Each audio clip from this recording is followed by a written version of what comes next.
ট্যারিফের সমস্যাটা শুধু বাংলাদেশের না, আর বাংলাদেশের কম্পিটিটিভ অ্যাডভান্টেজ শুধু ট্যারিফ ছিল না, অনেক কিছুই ছিল। কস্ট অ্যাডভান্টেজে আমাদের অনেকগুলা ফ্যাক্টরি, আমরা আসলে ফ্যাক্টরি প্রোডাকশনের ক্ষেত্রে অনেকগুলাতেই আমাদের কস্ট অ্যাডভান্টেজ আছে। সো ট্যারিফটাও একটা অ্যাডভান্টেজ ছিল, আমি এটা আপনার সাথে এগ্রি করি। বাট সেই ট্যারিফের যেই নতুন সিচুয়েশনটা তৈরি হয়েছে, সেখানে শুধু বাংলাদেশ সাফার করছে না, একসাথে অনেকগুলো দেশ সাফার করছে। তো এই ব্যাপারে তো আমরা খুব পাবলিকলি আসলে প্রধান উপদেষ্টার চিঠিটা পাবলিশ করে দিয়েছি। আমরা কিভাবে আগানোর চেষ্টা করছি এটা পাবলিকলি আমরা আসলে শেয়ার করেছি।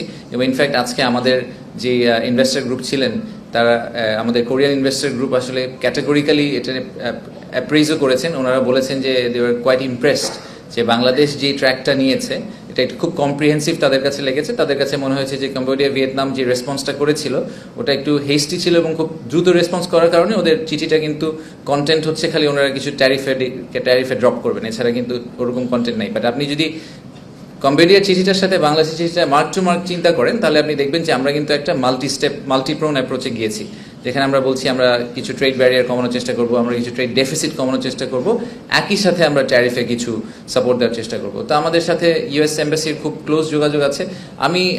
আমি বলবো যে আমরা চেষ্টা করে যাচ্ছি, এবং আমাদের ইনভেস্টাররা এখন যখন আসবেন তার কাছে আমার মেসেজটা exactly that, it's a very fluid situation as you know. প্রতিদিনই নতুন একটা কোনো আপডেট হচ্ছে। গতকালকে একবার আপনার S&P 20 পয়েন্ট নেমে আবার 20 পয়েন্ট উঠে গেছে একটা টুইটের কারণে। সো এরকম অনেক কিছুই হচ্ছে। সো ওনারাও জানেন যে ঠিক যেভাবে বাকি সব দেশ এটাকে হ্যান্ডেল করার চেষ্টা করছে, আমরাও হ্যান্ডেল করার চেষ্টা করছি। আমরা ঠিকভাবে করার চেষ্টা করছি কিনা এটা আমাদেরকে ডেমনস্ট্রেট করতে হবে। সেটা এখন পর্যন্ত আমাদের আজকে ইনভেস্টরদের সাথে কথা বলে মনে হয়েছে যে ওনারা মনে করছেন যে আমরা রাইট ট্র্যাকে আছি। আমরা যে 5টা ইকোনমিক জোন নিয়ে কভার করার কথা বলছিলাম, বা 10টা, প্রথম 5টা সেগুলো কিন্তু সবগুলো চট্টগ্রামে না। আমাদের কোইন্সিডেন্টালি মিরেশ্বরের একটা ইকোনমিক জোন আছে অনেক বড়, এবং চাইনিজ যে ইকোনমিক জোন সেটাও আনোয়ারাতে, এই কারণে চট্টগ্রামের কথা বারে বারে উঠে আসে।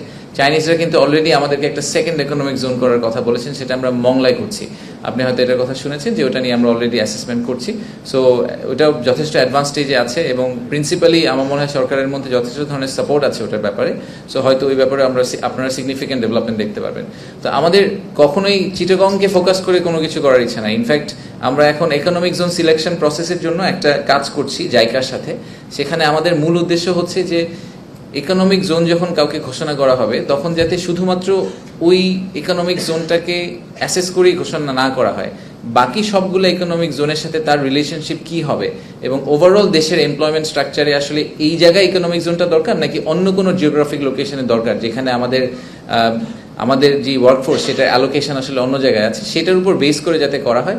আগে কিন্তু ইকোনমিক জোন জাস্ট মাশরুমের মতো অনেকগুলো ঘোষণা দেওয়া হয়েছে, এই লেভেলে ডিপ এক্সারসাইজ না করে এবং ওভারঅল একটা পিকচার ড্র না করে। তো সেইখান থেকে আমরা সরে আসার চেষ্টা করছি। আমরা চেষ্টা করছি যে এই একটু স্প্রেড করে আসলে বাংলাদেশে যাতে ইকোনমিক ডেভেলপমেন্টটা হয়, একটা সেন্ট্রালাইজ জায়গায় না হয়। কালকে আপনারা জানেন যে কিছু অনাকাঙ্ক্ষিত ঘটনা ঘটেছে। তো সেই অনুযায়ী আমরা কালকে রাতের থেকেই আমাদের পুলিশ এবং সিকিউরিটি ফোর্সেস পুরো অনেকগুলো জায়গায় রেড করেছে, এবং রেড করার পরে আমরা সকালে আপনাদেরকে একটা আপডেট দিয়েছিলাম যে 49 জনকে অ্যারেস্ট করেছে, এবং 2টো কেস হয়েছিল।